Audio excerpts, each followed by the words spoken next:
Comecei a gravação aqui, tá, gente? E vamos lá, né? Vamos começar.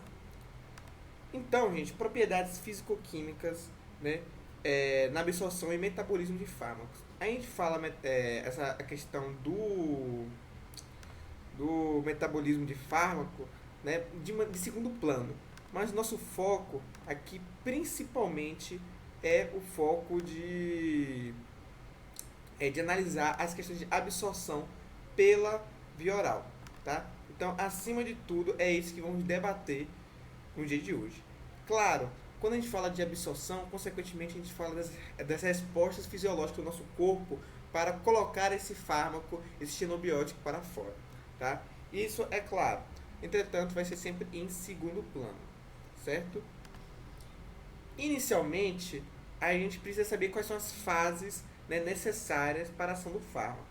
Né? E aqui o professor traz aquela definição clássica de fase farmacêutica, fase farmacocinética e fase farmacodinâmica. Apesar de ter essa retratação de diferentes fases, na realidade fisiológica, a gente vê que essas fases acontecem de maneira concomitantes ou de maneira tão pouco separadas que a nível real elas não são separadas.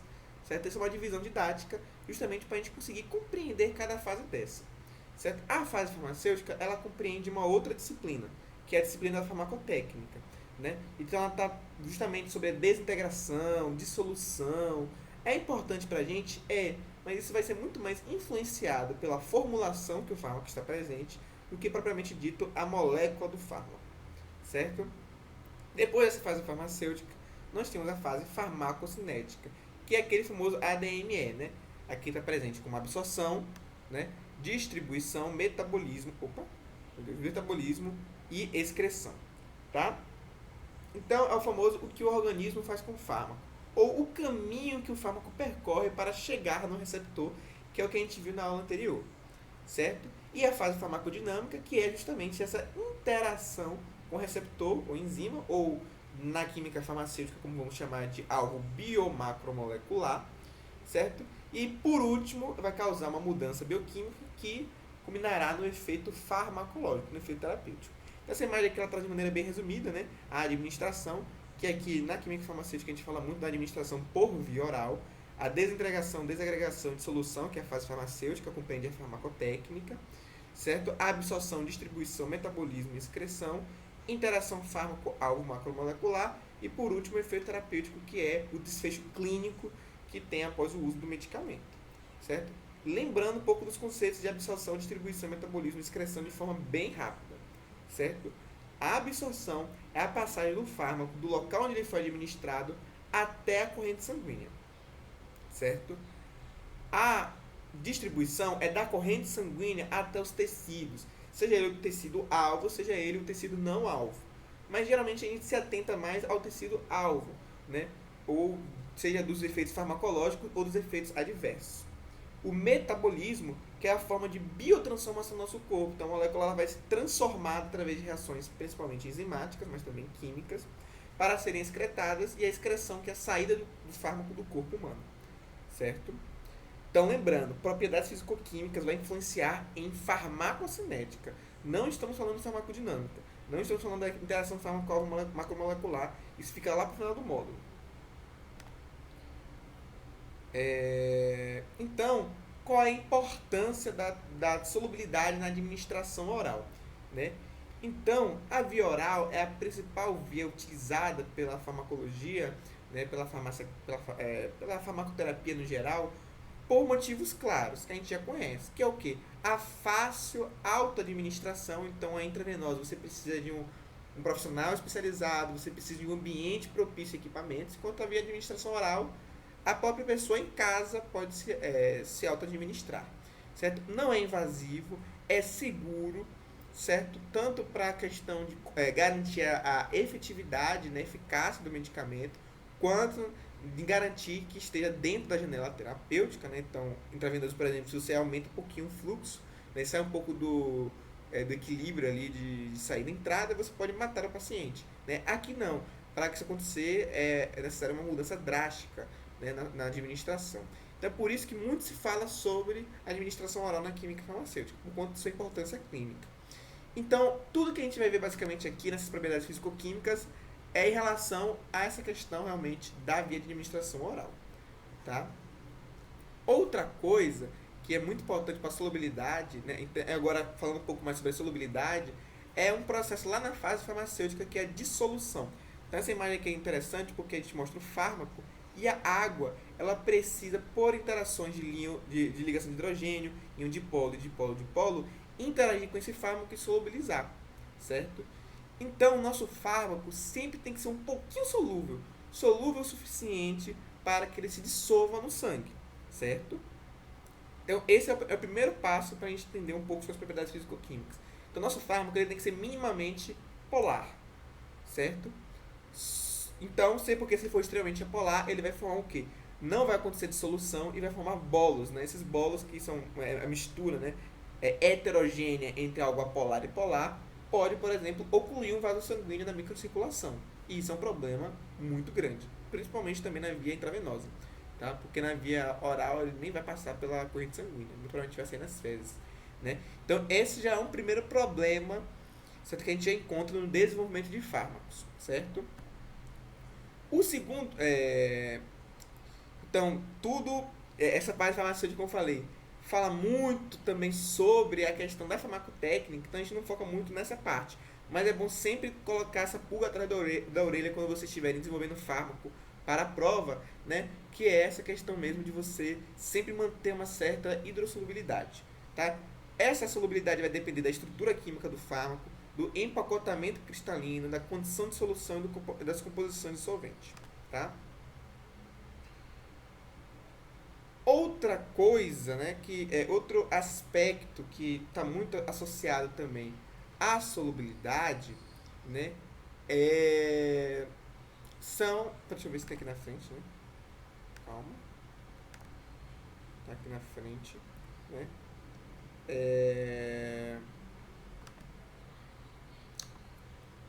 É sobre a permeabilidade, né? Então, a permeabilidade é o quê? É a capacidade de um fármaco conseguir passar pelas barreiras biológicas. As barreiras biológicas são compostas por células, né? E a gente vai lembrar lá na fisiologia, histologia, anatomia, né? Que elas podem ser divididas em três, né? Sinusoides, fenestradas e não fenestradas, né? Essas barreiras biológicas, né? Elas são feitas por células e células dividem seus compartimentos através de membrana plasmática. Certo? Então a membrana plasmática ela que vai dividir o ambiente, né, do sangue para o ambiente do sistema gastrointestinal, que é por onde vai a via oral, tá? Então, o fármaco ele precisa passar por essas barreiras. Essas barreiras são membranas plasmáticas, elas são lipossolúveis, ou seja, elas são muito apolares, né? Ela tem ali a bicamada fosfolipídia, né? Então ela tem a cabeça polar, mas em sua extensão, em maior parte, né, questão de extensão, ela é apolar. Então, para o fármaco conseguir atravessar essa barreira, ela precisa ter um pouco também de apolaridade, ou seja, ela precisa ter um pouco de lipossolubilidade, certo? E aí, então, o nosso fármaco ele tem que ser sempre lipossolúvel para que ele consiga passar pelas barreiras que temos no nosso corpo, certo? Ele passar pela barreira hematoencefálica, por exemplo, precisa ser bem lipossolúvel para ele conseguir se dissolver na membrana plasmática e, consequentemente, passar para o outro lado, né? E aí entra uma contradição, né? Eu acabei de falar para vocês que a nossa molécula ela precisa ser um pouco polar, né? Eu acabei de falar isso e agora eu já estou me contradizendo dizendo que ela precisa ser um pouco apolar. Então, isso que dificulta, né, a realização, o desenvolvimento de um fármaco na parte farmacocinética, né? Inclusive, não sei se vocês sabem, o maior trave que nós temos, né, entre as ciências experimentais e as ciências clínicas é a farmacocinética. Então a maior dificuldade não é nem encaixar no receptor, é realmente chegar no receptor, né? Então, esse equilíbrio, né, a gente vai chamar de lipofilicidade ótima, ou seja, aquele é o polar o suficiente para se dissolver e apolar o suficiente, né, para, como posso dizer, para passar, para ter permeabilidade. Entenderam isso? Entenderam essa, vamos dizer assim, essa parte mais contraditória da química farmacêutica? Alguma dúvida sobre permeabilidade e solubilidade? Diferença entre elas? Entenderam? Tudo certo? Posso continuar? Perfeito. Tá? Então vou dar continuidade. Lembrando, se vocês tiverem dúvidas, Podem interromper a qualquer momento. Eu volto do começo da aula, eu volto do começo dessa definição em qualquer lugar para que vocês entendam. Ó, pode falar, Iago. Ou lembra todo mundo sem querer? A solvatação entra na parte de solução. Tipo, ele solvata no sangue, entendeu? É que eu falei de solução, que é o termo técnico para. Ó, o fármaco, ele precisa, você entendeu que ele precisa ser permeável, né? Então ele precisa ser apolar. Mas ele também precisa ser um pouco apolar. Por quê? Porque ele precisa se dissolver no sangue. Ele não tem que chegar no sangue. Então o sangue é um meio hidrolítico, né? Então meio que é composto, o plasma é basicamente por água, né? Então é um ambiente extremamente polar e tem proteínas que são polares, enfim. E aí vai uma cacetada de moléculas que são também polares, né? Então você precisa fazer com que o seu fármaco tenha polaridade suficiente para ele se dissolver, para ele se solvatar no sangue. Entendeu? Porque senão, se ele não se solvatar, ele vai formar como se fossem micelas, entendeu? De gordura. E essas micelas elas podem ocluir o vaso sanguíneo. Então isso pode causar um problema sério, né? No paciente, né? Ou ele nem vai chegar a ser absorvido, ele vai passar pelas fezes e você não vai ter eficácia terapêutica. Entendeu? Perfeito. Mais alguma dúvida, gente? Pode perguntar, tá? Tudo certo? Posso continuar? Não ok o negativo aí no chat, né? Vamos emojis. Vamos continuar aqui, certo? Tudo certo. A lipofilicidade, então a gente precisa atingir um ponto ali de... Opa, alguém ligou o microfone. Acho que deve ter sido sem querer, né? Mas se quiserem, pode falar. A lipofilicidade ótima, né, é justamente um balanço ideal entre a lipofilicidade e a solubilidade de um fármaco para que ele seja efetivamente absorvido. Então, como aqui muito bem diz no texto, fármacos muito lipofílicos, eles vão ter alta permeabilidade, mas eles não vão ter solubilidade em fluidos aquosos, o que dificulta a dissolução e a absorção inicial. Enquanto fármacos muito hidrofílicos, eles vão ter alta solubilidade, mas baixa permeabilidade, dificultando a travessia das barreiras biológicas. Tá? Então, se você perceber aqui, a maioria dos fármacos, né, está entre uma posição ali intermediária. Mas a gente vai falar um pouco sobre como medir isso de maneira métrica. Né? Por enquanto, estamos falando de conceitos mais abstratos, depois a gente vai para os conceitos mais concretos. Ok? Mas o que impacta, né, nessa solubilidade? Não o que impacta se a molécula vai ser polar ou apolar. O que impacta são vários fatores. Né? Um é a polaridade das moléculas. Né? A gente tem que lembrar no 38, né, das moléculas, e B13, B14, por aí, né, que a gente aprende isso, de que moléculas mais eletronegativas vão puxar os elétrons para si, então ela vai ter uma carga parcial negativa. Né? Então isso já dá uma polaridade. E tem sempre que lembrar que a polaridade tem geometria também. Então a polaridade da molécula. Então, às vezes a molécula ela tem, né, tipo, polaridade por ambos os lados, os vetores se anulam, né? Então tem que sempre... E o clássico exemplo é o CO2, né? Então a gente tem que sempre se atentar a esses detalhes. Mas é algo lá que a gente vê um 38, né? A polaridade. Então hidroxilas são grupos muito polares, né? E tem muitas dessas questões na prova, tá, gente? Tipo assim, deixe que esse fármaco se torne mais polar ou mais apolar. Quando eu pedir para ficar mais polar, taque hidroxila em algum lugar. Tá? Claro, com hidroxila que vocês vão aprender o que é o farmacóforo posteriormente, né? Aí não pode ser nesses lugares. Mas um dos lugares que não são essenciais para a atividade biológica, e vocês vão entender isso mais para frente, pode colocar o hidroxila, pode colocar o NH, entendeu? Então, isso na prática é de prática, para aumentar a polaridade, diminuir a polaridade. Então, já sabe o que fazer. Para diminuir a polaridade, basta colocar hidrocarbonetos ou anéis aromáticos, tá? Então, é uma adição que é muito bem-vinda na química farmacêutica, colocar um anel aromático. Colocar um anel aromático, você aumenta o volume, né? Principalmente por desenvolvimento de antagonistas, que a gente vai ver mais pra frente também. Mas a polaridade, né, ela pode ser mexida dessa forma, tá? Lembrem disso. Tá com dúvida? Aumenta a polaridade, coloca uma hidroxila, um OH, né? Um NH.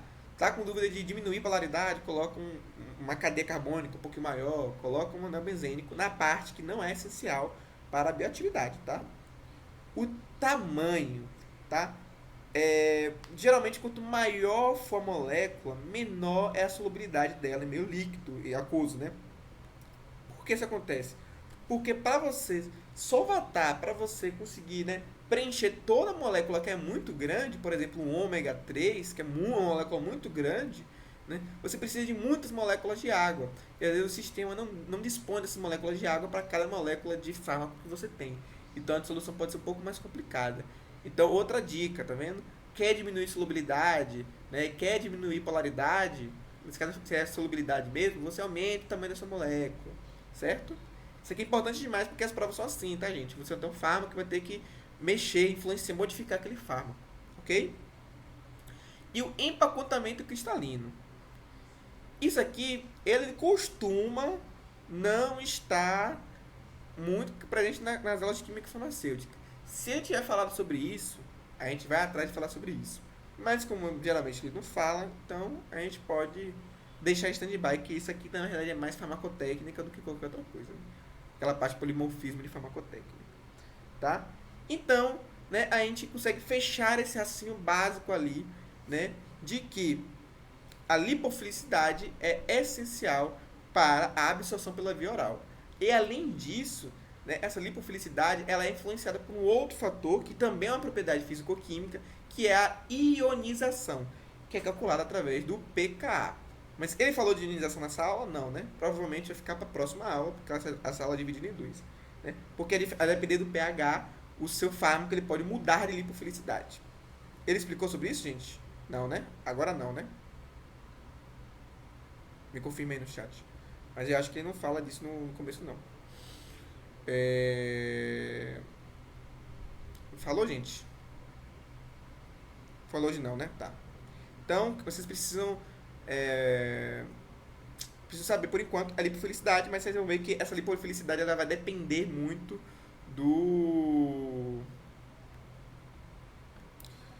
como posso dizer, da ionização, certo? Então, não deixe de vista isso. Né? Um conceito que é bem importante a gente, que geralmente a gente não diferencia, mas aqui a gente diferencia, é a hidrofobicidade, né? Que é a propriedade do grupo apolar em dissociar em meio aquoso. Então, é a capacidade de um grupo, uma molécula que é apolar em uma solução aquosa. E a lipofilicidade é a afinidade, tá? Então, essa afinidade é uma molécula ou grupo pelo ambiente lipofílico, tá? E essa lipofilicidade ela é estabelecida de maneira experimental através do sistema bifásico. E aí que a gente vai mais agora para a parte do que a gente chama de log P, né? Porque até agora a gente está falando de conceitos assim muito abstratos, né? Tipo assim, tem que ser um pouco apolar e um pouco polar. Isso é muito ainda para uma química, né? Muito superficial, não superficial, mas muito subjetivo. Aqui a gente quer objetivar as coisas, tá? Então, uma medida experimental inicial que foi feita pelos químicos farmacêuticos lá no começo do século passado foi o coeficiente de partição, tá? Que a gente chama de P. Então, o coeficiente de partição é P. E é basicamente um experimento onde tem esse funil, né, de separação, onde você coloca o sistema bifásico com octanol, que é uma substância apolar, com água, que é uma substância polar. Certo? Esse octanol ele é um álcool, né? Então ele tem uma hidroxila e 8 carbonos, né? E isso simula um pouco o fosfolipídio, entende? Então é como se fosse para simular o fosfolipídio, que tem a cabeça polar, né? Que ali no ácido graxo, e também depois tem a cadeia hidrocarboneta, né? Então é basicamente para simular isso. Enquanto a água para simular realmente a água que nós temos no meio citoplasmático e no meio sanguíneo, né? Então é feito isso. Você mistura, né? Bota o seu fármaco para entrar em contato com os dois, né? E aí você faz a aferição da concentração de fármaco na fase de octanol e a concentração do fármaco na fase aquosa. Né? E com isso você tem um dado muito importante, você tem um coeficiente.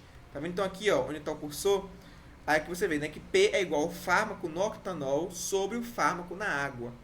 Tá? Esse cálculo é o que é o coeficiente. Coeficiente é uma divisão de partição. Ou seja, ele vai demonstrar, a interpretação dele é que o fármaco, quando ele ele é mais apolar, ele tende a estar mais presente no octanol. Enquanto se o fármaco ele for mais polar, ele tende a permanecer na água, certo? Justamente por conta da sua afinidade lipofílica, certo? E a partir disso é nos dado um número, né? Só que esses números eles são muito quebrados. Então, para uma facilitação de interpretação, o que os cientistas fazem? Colocam logaritmo. Então, os números que seriam muito quebrados começam a virar 1, 2, 3, 4. E para a gente interpretar isso, né? Para a gente interpretar isso fica muito mais simples. Entende?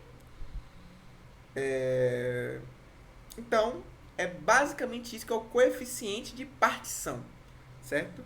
É essa concentração de octanol sobre água. Geralmente os números ficam entre menos 3, menos 2, até 5, por aí, que a maioria dos fármacos, das moléculas testes ficam. Vocês entenderam essa parte de lipofilicidade? Do que é lipofilicidade? Lipofilicidade, quando a gente fala de lipofilicidade, é desse conceito objetivo do coeficiente de partição. Quando a gente fala de hidrofobicidade, é aquele negócio de é um pouco apolar, é um pouco polar, é um pouco mais subjetivo, entende? Lipofilicidade é uma unidade, vamos dizer assim, é algo métrico, tá? Tudo bem? Pronto. Se não tem mais dúvidas, vou continuar. Então, esse é o método experimental, como eu falei, né? Você bota nesse funil que eu falei anteriormente, né? E aí você tem esse método experimental.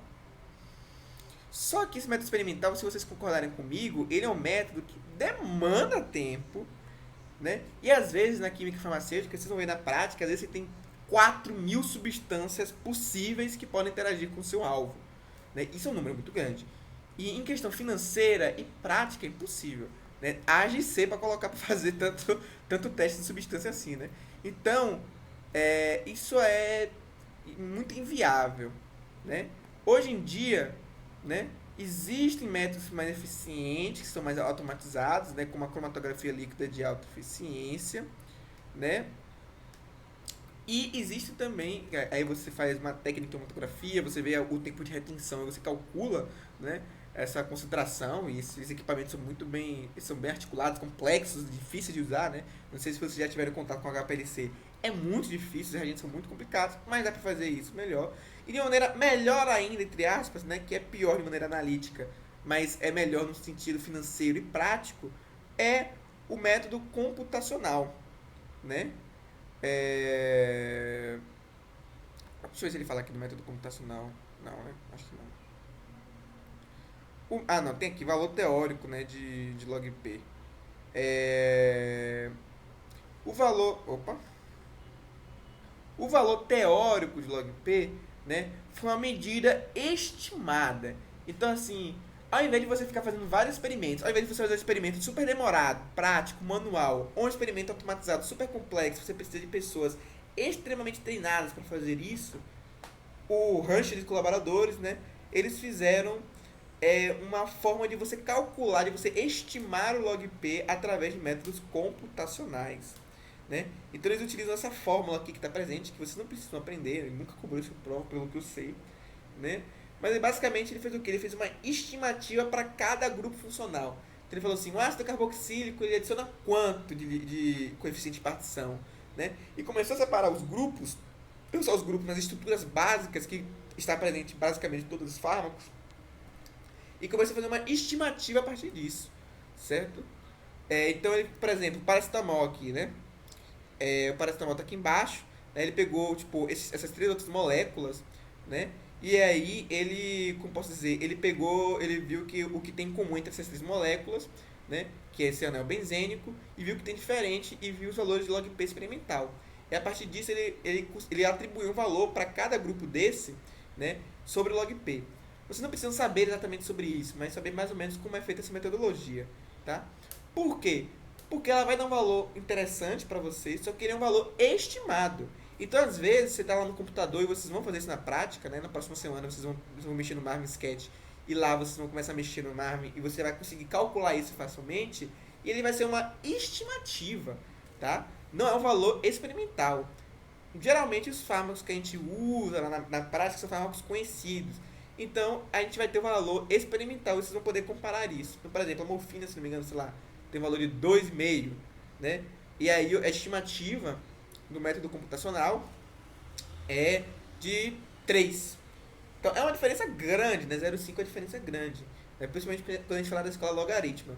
Mas como é um método tão mais fácil, tão mais acessível financeiramente, logisticamente, ele é mais utilizado e depois são avaliados realmente os valores de log P de maneira experimental, tá? Então a gente vai ver isso muito na química farmacêutica. Antigamente era feito experimental, hoje em dia é tudo feito computacional para predizer e depois se comprova com o experimento, tá? Entenderam essa parte? Vou continuar, tá, gente? Eu vou falar cada vez menos isso, mas qualquer coisa podem me interromper, tá? Que eu reexplico. Então, esse que é o que a gente chama de valor estimado, né? Valor teórico do log P. Ele não é exato, ele não é preciso, né? Ele não é exato, ele é preciso, mas ele não é exato, né? Mas ele já nos informa bastante coisa sobre o possível valor de log P daquela molécula, tá? Vou voltar um pouquinho aqui no tempo, né? Então, o fármaco, né? Então, esse valor de log P, com isso a gente consegue estimar mais ou menos como é que ele vai passar pelas barreiras biológicas, né? Então, um valor bom de log P, gente, para ele ser bem absorvido, né? Então, ele está naquele intermediário, que é aquela lipofilicidade ótima, lipofilicidade ideal, ele está entre valores 0 e 4. 0 e 4 tá bom, né? Claro que se passar um pouquinho, sei lá, tipo, for 4, 2, você não vai descartar a molécula. Você vai ficar um pouco atento, talvez fazer alguma modificação, mas você não descarta de cara. Então, esses valores não são tão arbitrários assim. Eles são mais flexíveis do que se parece.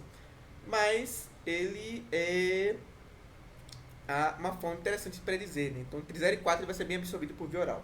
Basicamente isso, tá? Só que, gente, ainda vai existir casos bizarros que a gente vai ver durante o semestre, né, de fármacos que tem um log P horrível, sei lá, de menos 3, e mesmo assim ele é bem absorvido. E é sempre bom lembrar dos conceitos básicos. Isso aqui é a primeira aula de fisiologia. Antes da aula de QF, estava dando aula de fisiologia justamente sobre isso, sobre transporte de membrana. Então, sempre bom lembrar sobre esse transporte de membrana. Então, nós temos esses 4 tipos, né, de fusão passiva, né, que ocorre a favor do gradiente de concentração, né?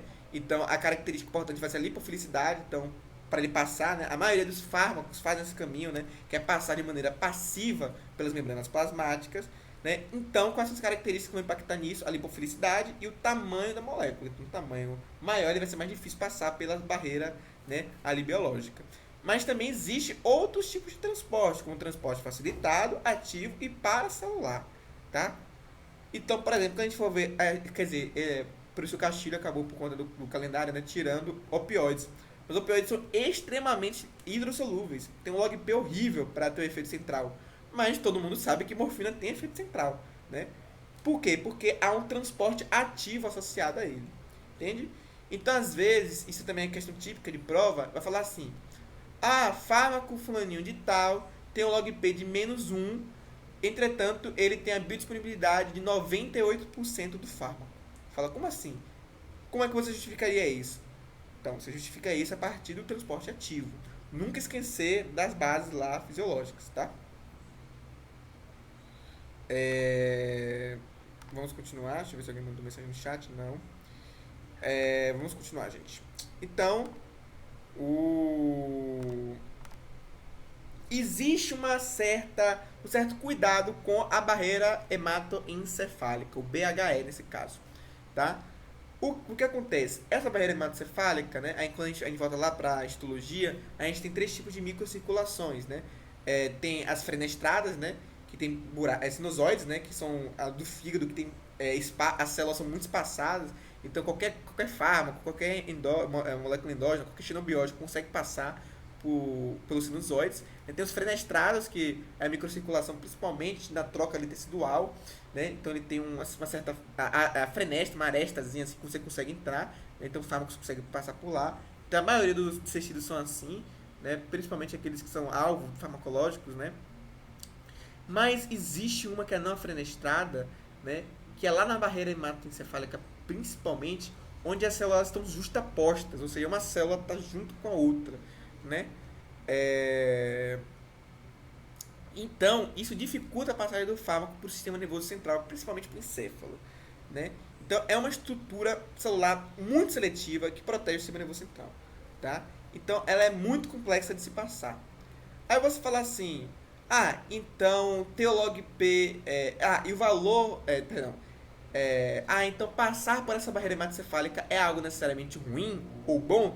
Gente, isso depende do seu, como posso dizer, do seu interesse farmacológico, tá? Do interesse farmacológico do desenvolvimento de um fármaco. Vou dar dois exemplos, né? Vou dar o exemplo do morfina.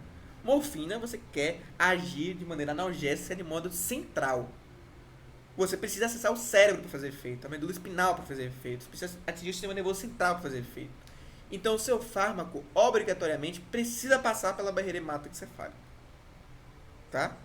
Agora, um medicamento, né, como por exemplo os antihistamínicos, né, e aí entra todos os antialérgicos, né, eles têm um efeito do sistema nervoso central, né, de, no caso, a histamina, né, no sistema nervoso central, ele é um neurotransmissor excitatório, então a gente deixa em estado de alerta. Então, quando você tem um agonismo inverso, né, nos receptores histanímicos lá no cérebro, você acaba causando aquela letargia, né? Quem aqui já tomou Dramin, né? Quem nunca tomou Dramin ficou, tipo, dopado de Dramin, você fica cheio de sono de Dramin, né? Ou outros antialérgicos de primeira geração, né? Isso justamente acontece, né? Porque ele consegue passar pela barreira hematocefálica. E isso atrapalha a vida das pessoas, né? Tem gente que gosta disso, mas tipo, precisa pessoas que têm alergia, que precisam trabalhar em operar máquinas, tá? Aqui, a gente mexe na faculdade, todo mundo aqui já deve ter feito um IC, algum estágio, algum laboratório, a gente mexe com substâncias perigosas. Então, se você ali sonolento, você pode se machucar, pode causar um acidente grave ali, né? Então, é algo que você não quer, é indesejável, né? Então, é um defeito o seu fármaco passar pela barreira hematoencefálica, tá? Então, vai depender do seu alvo biomacromolecular e do que você quer tratar, certo? E esse é o caso clássico, né? Você já deve ter ouvido esse exemplo em algum momento da vida de vocês, né? Os antialérgicos de primeira geração estão aqui representados, né, por essa molécula pequena, né? E ela consegue passar pela barreira hematocefálica porque seu valor de log P é um valor de log P ideal para passar, né? Mas aí os antialérgicos de segunda geração começaram a colocar grupos maiores, mais volumosos, justamente para que não houvesse essa passagem para a barreira hematocefálica e, consequentemente, você corta um dos principais efeitos adversos, que é muito problemático no caso do uso dos antialérgicos, tá? Então, isso é essencial. E vai provavelmente ter alguma pergunta de barreira hematocefálica. Qual valor preciso ter de bom, assim, de log P, né, para passar pela barreira hematoencefálica? Entre 2 e 4. Uma coisa que eu esqueci de falar é que log P, quanto maior for o valor, maior é a lipossolubilidade daquele fármaco, tá? Então, mais tendencioso para o meio apolar ele é, mais lipídico ele é, tá? Então, ele tem que ser bem lipossolúvel, né? Bem lipofílico, né? Para ser permeável pela barreira hematoencefálica. E lembrando que existem exceções, tá? A morfina é um exemplo claro disso. A morfina, gente, ele, em quase todos os pegados corporais, ele realiza uma reação ácido-base. Ele é extremamente polar, mas mesmo assim ele consegue entrar no cérebro pela barreira hematoencefálica, pelo transporte ativo. Não esquecer lá da fisiologia, da biologia molecular, tá?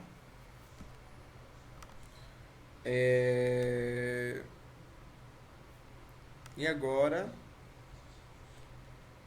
Calma. Tá. Alguma dúvida?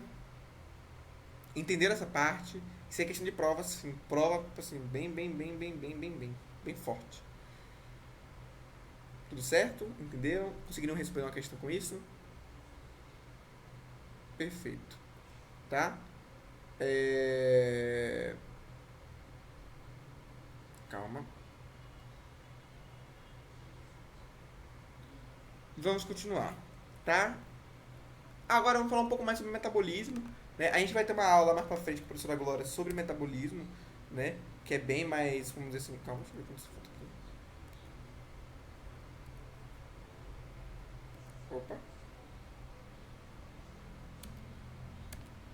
Tá? A gente vai falar um pouco mais sobre metabolismo, só que assim, a gente vai ter uma aula específica, voltada para metabolismo, né? Então a gente vai ter todo um aprofundamento das reações, e cai questão de reação e essas coisas.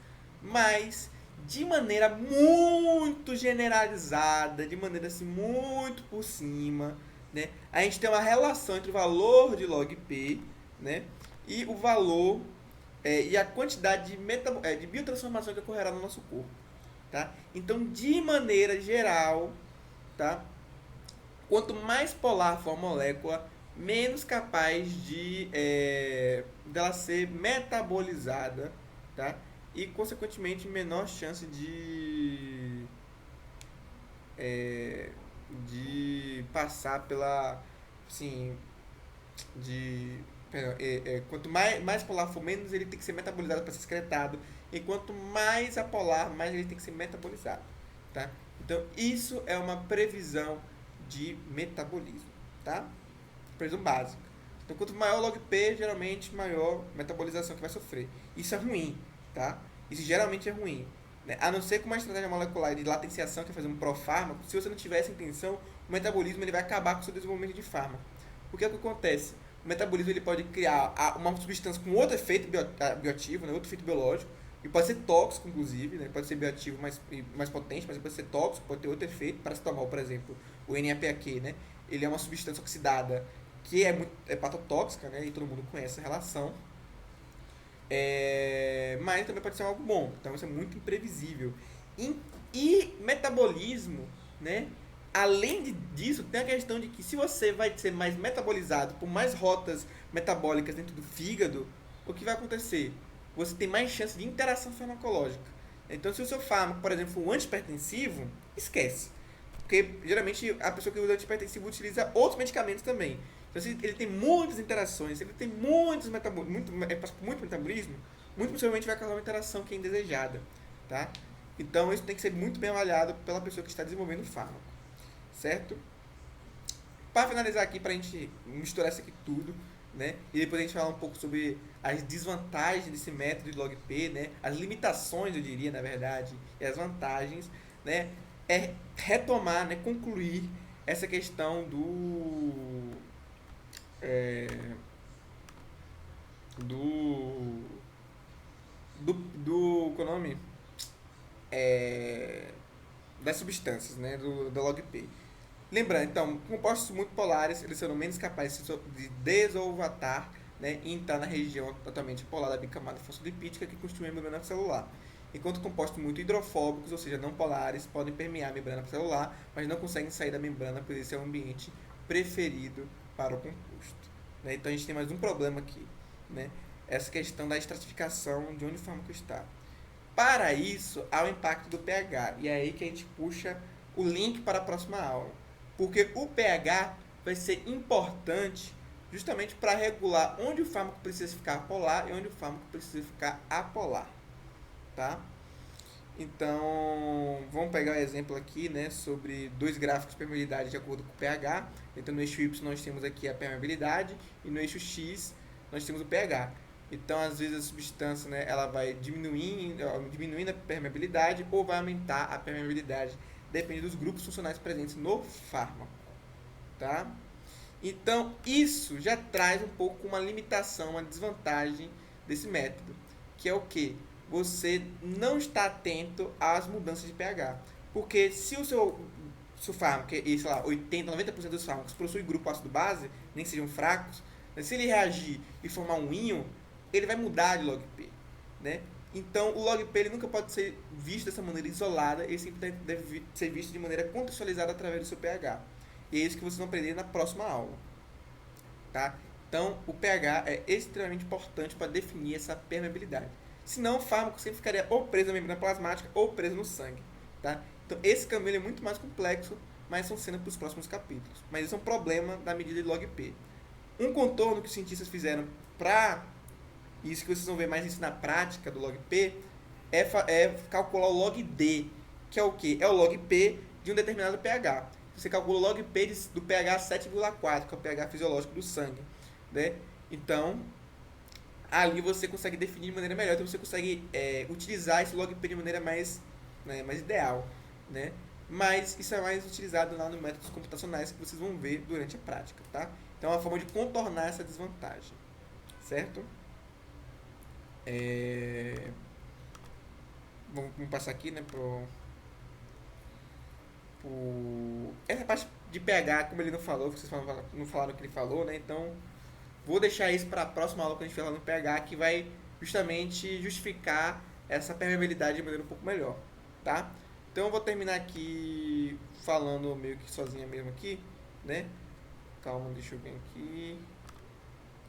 Vou falar aqui sem um slide das desvantagens desse método, das limitações desse método, e a gente finaliza a aula de hoje, tá? Então, outra desvantagem desse método do log-P é a superestimação, né, do valor de log-P por conta do octanol. Eu falei que o octanol ele é uma substância que tem uma hidroxila e tem uma cauda de hidrocarboneto, né? E isso acaba fazendo, simula os fosfolipídios e essa hidroxila ela tem uma alta afinidade por ligação de hidrogênio. Então, moléculas que possuem ligação de hidrogênio, ou seja, outro hidroxila, um NH, ou um flúor ali conectado, enfim, né, quando a gente tem um halogênio, ele pode tender a ir mais para a fase apolar, mas não por ser apolar, e sim por ter uma hidroxila. Então isso é uma desvantagem muito grande do método. Isso é pergunta que, eu juro, eu faço uma promessa para vocês, que Castilho vai perguntar essa mesma coisa para vocês. É que eu vi essa aula mais de uma vez. Então eu lembro muito ele falando assim, vai mostrar uma molécula cheia de hidroxila e falar assim, por que o valor de log P está tão alto com essa molécula tão polar? Justamente por conta dessa superestimação com moléculas que possuem hidroxila. Isso aí é bem clássico assim do desmérito do log P, né? E outra, né, desvantagem presente no log P é... Opa, diga aí, pode repetir? Posso sim. O octanol é uma molécula que é basicamente uma hidroxila com um hidrocarboneto. Então, a hidroxila, né, OH e 8 carbonos, assim, né? Naquele rabinho assim. Essa hidroxila, ela tem uma alta afinidade por ligação de hidrogênio, né? Então, semelhante dissolve semelhante, né? Semelhante interage com semelhante. Então, quando no seu fármaco há muitas hidroxilas, ele tende a interagir com essa hidroxila. Mas a molécula, por exemplo, é super polar, é super hidrofílica, né? Mas aí o que acontece? Esse octanol ele causa essa superestimação, justamente não por a molécula ser polar, mas sim pela molécula ter hidroxila, entendeu? Então isso é um falso positivo, né? É o que deveria dar positivo, só que deu errado, né? Isso é um problema de precisão. De precisão, exatamente. Não, esse problema de especificidade, não é um problema de especificidade. Então, tipo assim, isso é um problema metodológico, o método leva a isso, sabe? Essa é a melhor substância que pode ser testada, né? Então, geralmente, substâncias que têm muita hidroxila, elas vão ter um valor de log P mais elevados, entendeu? Mais elevados do que realmente deveria ser na prática real, entendeu?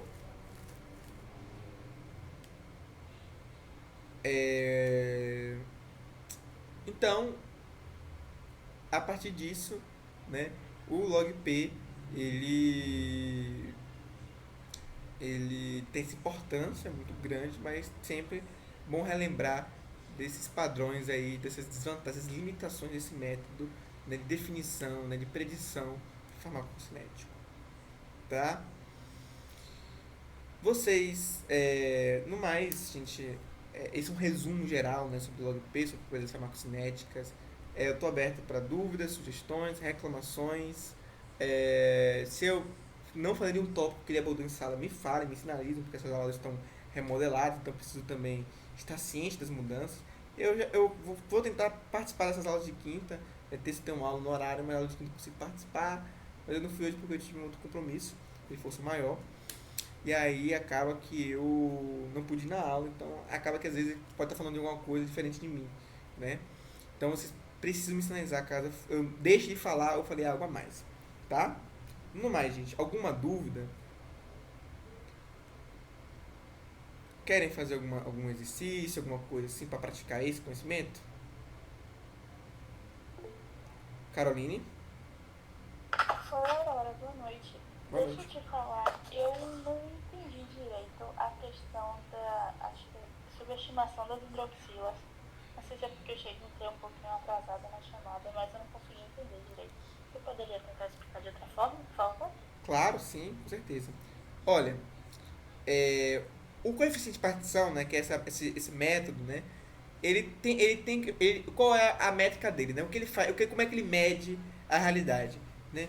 Ele vê a concentração da fase orgânica e da fase aquosa. Pronto, são duas fases, né? O fármaco ele vai ter maior afinidade por uma das duas, né? Fármacos mais apolares vão tender mais para a parte orgânica e fármacos mais polares vão tender para a parte aquosa, né? Entendeu isso?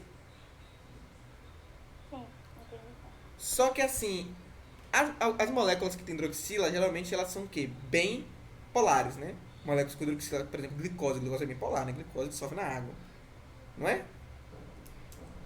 Exato.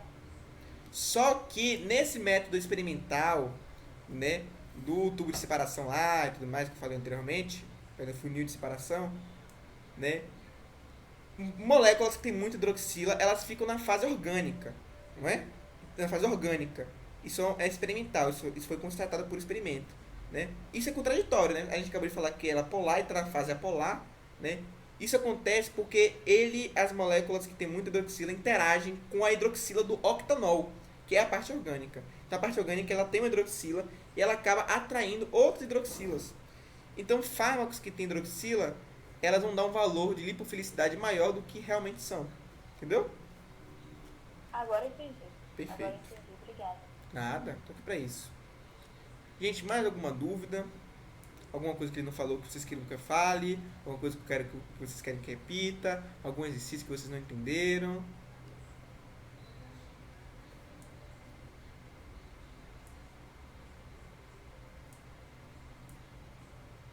Ótimo, perfeito. Eu li Iago e Milena ali o que vocês falaram. Vamos lá. Iago, primeiro eu vou responder por ordem de envio, né? Eu fiquei com dúvida, eu vou ler pra ele, pra pessoas, às vezes você tá, tipo, isso na fisioterapia é muito comum, né? Tipo, a pessoa tá cozinhando e tá ouvindo a monitoria, tá fazendo um trabalho, fazendo a monitoria. Então eu vou ler aqui, tá? Eu fiquei com uma dúvida em uma questão que ele deu na aula invertida hoje, sobre quais fatores influenciam a lipofilicidade, tá? Iago, quais são os fatores que influenciam? Primeiro, a polaridade, né? Então, por exemplo, grupos polares como hidroxila, grupos polares como amina, amida, éter em menor quantidade, mas mesmo assim, eles vão tender a tornar a molécula mais polar. Ah, tá. Entendi. Era para colocar em ordem. Mais importante para menos importante. Bom, mais importante para menos importante, ionização, né? Por quê? Porque a ionização ela vai mudar completamente a característica de carga da molécula. Né? Então o ácido carboxílico que está com seu hidrogênio ali, ele é uma coisa. Agora, sem hidrogênio, ele vira uma outra molécula com a carga real. Né? Então isso vai ter um impacto muito grande. Vocês vão ver isso na próxima aula. Né? Então a ionização com certeza é o mais importante. Depois vem possivelmente as interações intermoleculares. Então, de ligação de hidrogênio, de polo, né, de polo induzido, Van der Waals. Então vem essas interações que era a química orgânica, que é a pergunta da colega ali da Milena, né? Depois vem o tamanho. Então o tamanho da molécula é muito importante, justamente pela quantidade de moléculas necessárias para se solvatar no sistema. Então uma molécula que é muito grande, tipo o ômega 3 é muito grande, ela vai ser muito pouco solúvel em água. Além da sua natureza, né, de polaridade, também tem a questão dela ser muito grande. Então muitas moléculas de água são necessárias, né? E tal. Pronto, perfeito. Né? Então, formato. Eu esqueci de formato com formação, né? Que não citou, então não tinha citado também. Né? Mas foi o que eu falei: ionização, ligação de hidrogênio, momento de polo e a massa molecular, que é o tamanho, né? Quando a gente fala de molécula, a gente fala de massa molecular, né? Não de tamanho, porque tamanho é muito arbitrário, é muito subjetivo para molécula, né? Então, a ordem que eu dei foi exatamente essa, só que sem a conformação, né? Enfim, então, somada a conformação, né? Ionização, porque muda o log P da molécula. Ligação de hidrogênio, porque a interação mais forte, né? Formato de conformação, porque a conformação tem conformações que são mais para dentro, vamos dizer assim, e que você vai ter é o mesmo raciocínio da massa molecular, só que com conformação, né? Momento de polo, né? E aí vai de polo, de polo induzido, Van der Waals, e massa molecular, que é o tamanho da molécula. Assim, quanto maior a molécula, mais difícil vai ser de se solubilizar. Entendeu, Iago? Quer que eu repita com mais calma? Algum desses conceitos você não entendeu direito? Ou Naomi também? Caroline? Aurora, quando ele estava explicando essa questão lá, eu pensei nisso da massa molecular que você falou agora, que quanto maior a molécula, mais dificuldade vai ter de permear no grana, não seria isso? Isso. Não, tipo assim, Só que aí ele calma. falou, Não, calma. Olha, o tamanho vai impactar na permeabilidade, só que aqui a gente está falando de solubilidade, tá? Vamos dizer assim, solubilidade é uma propriedade do fármaco, permeabilidade é uma propriedade biológica, tá? uhum, A questão da solubilidade diminuir com o tamanho da molécula é porque você precisa de mais moléculas para solvatar uma molécula grande, entendeu? Então dificulta a solvatação, entendeu? é porque, entendi, mas é porque, tipo, na aula ele falou disso não a ver com solubilidade, mas sim com lipofilicidade. E aí eu pensei justamente nessa questão que você falou, do tamanho da molécula, só que eu associei a solubilidade. E aí ele falou que para lipofilicidade isso não interferiria tanto, porque a molécula pode ter um tamanho grande e ainda assim ter a lipofilicidade dela não tão alterada por isso, sabe? Uhum. Aí isso que eu não entendi muito bem. Eu não sei porque aí fica meio que o telefone sem fio, né? Porque ele falou e tal. Eu posso falar com ele pra explicar exatamente, você pode mandar por escrito, eu mando pra ele, que aí fica mais fácil, porque eu não tô entendendo o ponto da sua pergunta, né? Pode dizer, Vicky, vai falar. Eu lembro que na aula ele citou inclusive que tinham moléculas muito grandes, mas que ainda assim eram polares, como os açúcares. Sim. Então eu acho que a questão da influência de que não necessariamente a massa molecular vai ditar a lipossolubilidade pode ser por isso também. Porque E tem moléculas muito grandes que ainda assim são polares. morfina é um exemplo também. Sim, exatamente. Então, tipo, é o que a questão pergunta, né? Qual é a ordem de importância? Impacta? Impacta. Mas se você também tiver uma molécula gigante, tipo uma proteína que tem vários grupos que são polares, né? Aí um ganha sobre o outro, né? Eu acho que foi isso. Não sei se respondi, tá? Mas tá aí. Tá respondida essa pergunta? Alguma dúvida sobre isso, gente? Ficou muito aberto? Me falem.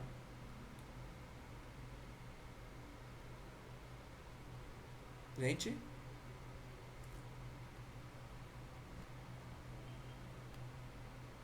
Oh, meu Deus. Eu vou compreender, né? Tudo certo. É... Tá tudo bem explicadinho, né? Bom, vamos lá. Agora a segunda pergunta da colega aqui, que perguntou o que, meu Deus? Calma. Aqui. Aurora, se você puder fazer uma revisão sobre essas moléculas e grupos que interferem na lipofilicidade, ajudaria muito. Tá, eu posso fazer isso, só que isso demandaria um pouco de tempo, assim mesmo, sobre um 38. Mas vou dar um macete, que esse macete ele não seja compartilhado assim, tipo, a Aurora falou isso, aquilo, né? Mas que seja como eu posso dizer, uma alfinetada para buscar atrás depois, né? Mas geralmente, para aumentar a polaridade da molécula, né? É, você colocar um grupo que tenha diferença de eletronegatividade muito grande, né? Ou você colocar um grupo que seja facilmente ionizado. Mas deixa essa parte facilmente ionizada para a próxima aula, quando vocês entenderem sobre ionização na molécula, né? Mas por enquanto, vou colocar, por exemplo, hidroxila, tá bom. Tá, 2 hidroxilas tá bom demais. 3, exagerou já, entendeu? Então, vai assim, lembra que é uma molécula, então qualquer alteração básica você vai mudar muito as propriedades dela, entendeu? Então, se você está em dúvida do que colocar, facilite sua vida. Coloca um hidroxila, coloca um NH, sabe? Coloca um ácido carboxílico, que aí facilita sua vida. Entendeu? Para aumentar a lipofilicidade, você pode colocar ou hidrocarboneto, seja fechado ou aberto, né? Então você pode colocar, tipo, por exemplo, a caldinha de hidrocarboneto, já ajuda na lipofilicidade, né? Ou você colocar um anel benzênico, ajuda. Só que a depender da classe, você não pode mudar muito o volume. Então você pode fazer uma simplificação, que é você retirar um grupo que não é necessário. Por exemplo, às vezes o seu fármaco vai ter uma hidroxila, a gente vai ver, tipo, por exemplo, lá na morfina, tem uma hidroxila que é desnecessária. Se você tirar, colocar com outra coisa parecida, não vai notar diferença. Então você pode tirar essa hidroxila e colocar um metil. E você já deixa uma molécula mais lipofílica, né? Entendeu? Então é muito de molécula, não tem como fazer uma generalização tão grande, né? Mas uma dica é, vai aumentar a polaridade? Coloca um hidroxila. Vai diminuir? Coloca um hidrocarboneto, um anel benzênico, tira um grupo polar, um grupo ionizado, algo do tipo. Entendeu? Gente, dúvidas, reclamações, sugestões?